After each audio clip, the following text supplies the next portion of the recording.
Coming to Red Rocks, it's Rock Essence with Rockshana and her troupe. Call us today at 1-800-449-3274. See Rock Essence, the best of the best at Red Rocks, right here on 96.5 FM. Excellent. I was only kidding. That was very good. That was very good. That was quick. Well, no, yeah, I just did it live, right? But Yeah, by the way, that right phone on the number and spot. everything else, I don't know if you want to put that on the podcast because it's all fake anyhow. You're listening to the Things of That Nature podcast. Coming to you from Denver, the Mile High City, is me, your host, Rockshana. I invite you to join me for truly honest, passionate, and fun talks that motivate, invigorate, and maybe inspire. When you're ready in the Mile High, the sky's the limit. Everything and anything goes. So let's start talking about things of that nature. Hey everyone, thanks for tuning into this episode of the Things of That Nature podcast. I'm your host, and today I have two guests. All right, this is like a bonus because this is our first episode with two guests. We have Gary and we have Mike. Who are they? We don't know, but we're gonna find out. Hey guys, how's it going? Great. Thank you so much for having us on the podcast. We really appreciate it. So I'm going to ask the question that I'm going to guess my listeners are going to be like, who are these guys? Why did she pick them to be on here? So who are you guys? Well, we are two members of the band Walkerscay, based out of Toronto, Ontario. And we're just a pop rock band that likes to get our music out to the world, basically. Sweet. What made you want to get your music out? Well, we think, a lot of the lyrics, we write very positive lyrics, and we write about things that affect people different ways, some good, some bad, some indifferent.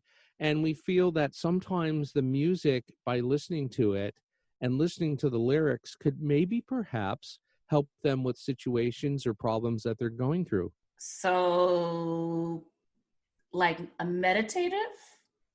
I wouldn't quite say that way, but Okay. it's more on a positive note type of a thing where people can say, yeah, I can relate to that. Let me see the outcome of the song. What is the answer to the problem? And maybe I can use that in my life as well. All right. Because you want people to relate. When you think about a song, you only really like it if you can relate somewhat to it. Right, sure. Absolutely. All right. So where's the beginning? How did you guys meet? Why did you decide to do this? Were you two strangers in a bar that said, hey, let's make a band? Well, yeah, semi-close, but not quite.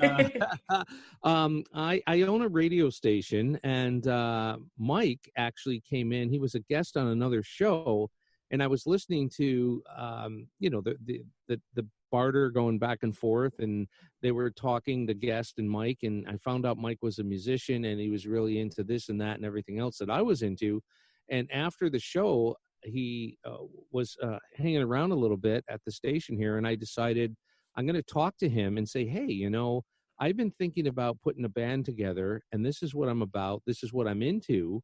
Would you be interested perhaps in checking it out? And he said, yeah, sure, by all means. So that's basically how we met.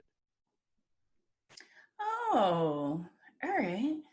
So Mike, you were a musician already. Yes, I was. I've been a musician since the age of 16. And I've been playing off and on in different bands and cover bands. But when I met Gary, I just thought this was a great opportunity to do original music.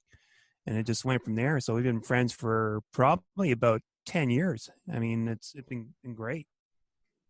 Would you agree, Gary? Yeah, for sure. Absolutely. Yeah. And were you doing the same style of music before you guys getting together? I think for me, I was probably a little heavier. I was doing covers. I think Gary's always been an original kind of guy. And he's always had his own unique style. He's an amazing composer, and he's great at putting songs together. And I find that extremely fascinating. Mike, did you get the check? Now, Gary, so you said you were on the radio. Was there prior musical talents before that? Yes, I didn't. I started and bought a radio station about 10 years ago, but prior to that, in the 80s, because as I say, I'm in my 60s, I was in a prominent rock band that, ended up having a great album, working with some fantastic producers who actually were the producers of the band Metallica and Doobie Brothers and Carlos Santana. And that same producer worked with me and my band then. So we kind of had some prominence with that. So I was into music a little bit before the radio situation.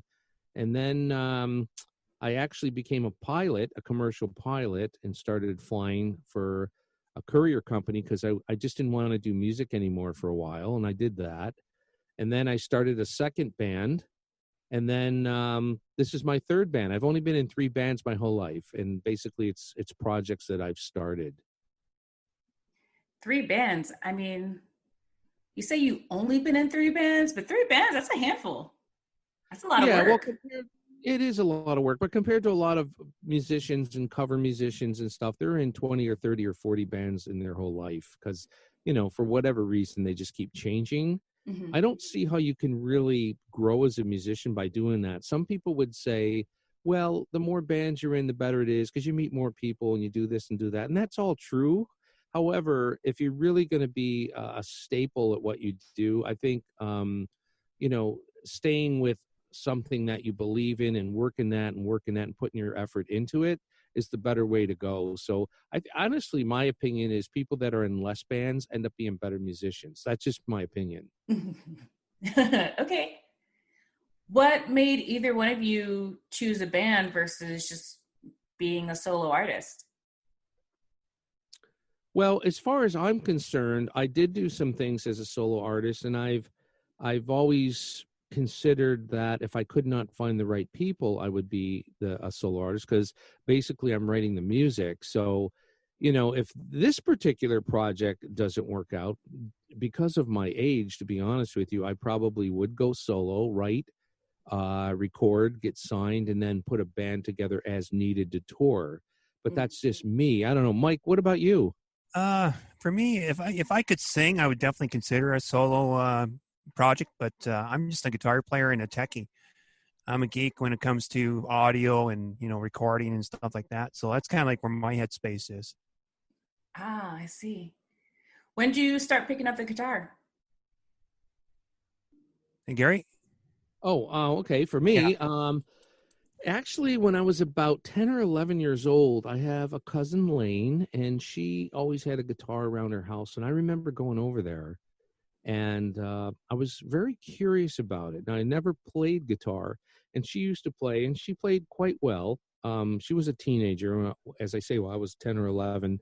And I asked her, I said, could you, maybe show me a couple of chords or something? I'd like to maybe try. And she did. She showed me 3 basic chords, which were A, D, and E.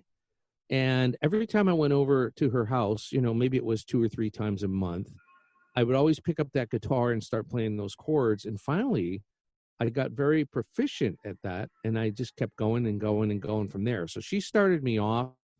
And that's when I actually started picking up guitar. Oh, that's neat. Very nice. Yeah, like I was saying before, for me, it was 16 is kind of like the critical age. And, when I started. And I think that what I originally, way back, when I was 12 years old, I did start acoustic and I hated it. And when at the age of 16, I just seen a band playing and I'm going, wow, that's what I want to do for the rest of my life, basically. That's how I got started. Oh, neat. That's pretty cool. I think once you pick up an instrument or you don't. Yeah, but it's the same. Yeah. Folks that follow you or don't follow you, the bottom line is it's the same thing as you. You're an artist, you're a dancer, you're a choreographer, motivated speaker, life coach, and an entrepreneur, from what I know. Mm-hmm. So it's the same thing. We all choose our destiny and our destinations in life. So, I actually think, we have one genre of artistic ability, basically music, but I'm more in awe of you of doing all those things. So you're a whole potpourri of entertainment, believe me. It's really because I can't sit still. Yeah. Well, that's a good thing in a way, right? It is, yes. Right. It's a good thing unless you're in a meeting and they're like, pay attention. I'm like, nah, I can't. I got to hop around the room. Do you For sing at sure. all? What about you? Do you have any singing abilities, or what do you? Any musical stuff you do? I used to sing way back in the day. And I say way back in the day, like I'm 80. But no, I used to sing a while ago. And I believe this, I was flying back from New York back to Colorado. And when the plane landed, my ear popped. Oh. My ear popped. Oh, it hurt. And then on top of that, I had an ear infection for like 2 weeks that I never addressed. I've never had an ear infection. So I was just like, oh, my ear feels weird. Whatever. Never addressed it. Went from different altitudes. My ear popped. And then a couple of days later, I went and danced. And I just felt a massive pain in my ear. Last number. And I was like, wow, this sucks. Yeah, for sure.